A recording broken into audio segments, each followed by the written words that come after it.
Hello, my name is Wenceslaus Grill IV. This is my worship site report for World Philosophy 1304 via PowerPoint.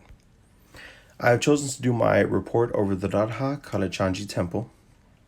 The temple is located in Dallas, Texas. It's open every day from 4:30 a.m. to 9 o'clock p.m. Services start as early as 4:30 a.m. It is welcoming of others and visitors. Appointments are not required, however, they are encouraged as this would provide the best experience for one wanting to tour the temple. The founder of the temple is Srila Prabhupada. He was born Abhay Charande in India, and in his youth was a part of Gandhi's civil disobedience movement. Eventually, he became a student of Srila Bhaktisiddhanta. His mentor, Bhaktisiddhanta, later commissioned Prabhupada to come to the United States and introduce their religion into mainstream America. Srila Prabhupada did so and came over to New York September 17th, 1965. He went on to do things such as found the International Society for Krishna Consciousness, or the ISKCON.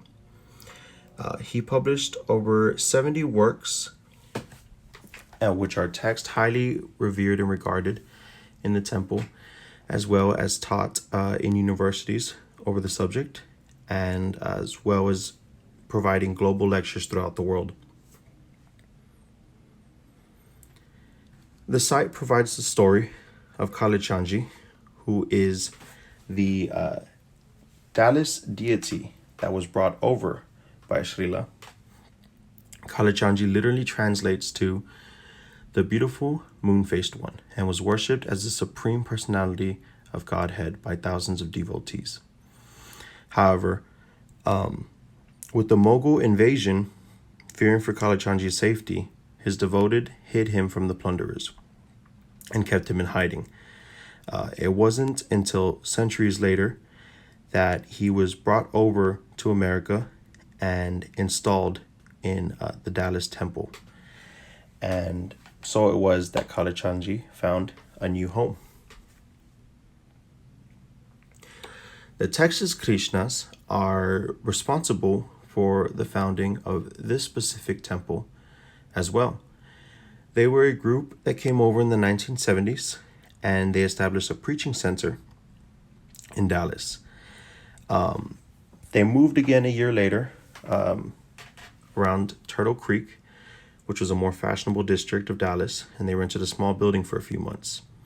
Finally, late 1971, they bought a former church property, which was approved by the ISKCON, and began construction of the temple today. Srila Prabhupada himself came down to oversee the construction of the temple and saw to it that everything was done appropriately. He taught followers how to do things the right way, and was a main reason why the temple had its success. In 1977, unfortunately, Srila Prabhupada left his body. However, the temple has seen growth. There was renovations from 1979 to 1981. There are now over 15,000 followers, as well as 25 temple-owned homes. There is a major practice as well, known as the Hare Krishna. It is a chanting of the Hare Krishna Maha Mantra, which is taken up as an individual practice, as well as it is done both in the temple and in public spaces like Clyde Warren Park. There are many other aspects of the temple as well. One thing I'd like to talk about is the worship style, which was very familiar to me. It's something that one might find in a Protestant or Catholic setting. There was a SoundCloud link that was provided on the site, which was 45 minutes long, give or take. And it was of the worship, the most recent worship done at the temple. It started with hymns, which went on for maybe close to 10 minutes. And then a teacher came on to profess the word teachings of their scripture. And that was a good majority of the worship service. And then towards the end, there was announcements, with the rains that we've experienced the past few days and this last week. They talked about how one could help with certain flooding in the areas of the temple. And so I'm not exactly sure what I was expecting, but it all felt very familiar. I mean, it felt like a church service. And I thought that was interesting. That was very, eye-opening. I wasn't expecting that, but I wasn't sure what to expect because I'm not very familiar with this religion at all. The church provides things such as the TGK Academy, which is an academy that they provide for students. It is a co-educational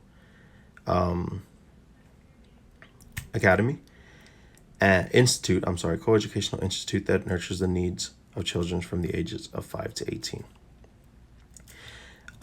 They have things such as small group structures, which are also very familiar.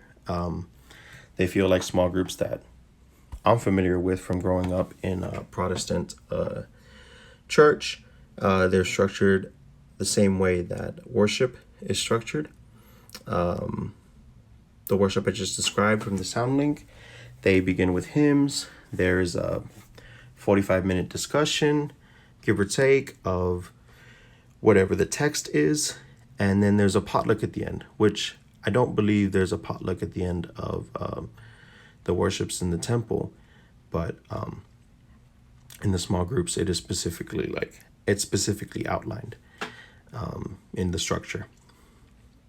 There is also a Kalachandji's restaurant, as well as a Kalachandji's garden and farm associated with the temple. The restaurant provides traditional meals, vegan, vegetarian, and the garden and farm are where much of these ingredients are grown. There's a food program that provides vegan and vegetarian meals to those in need, sort of outreach program, which is very cool.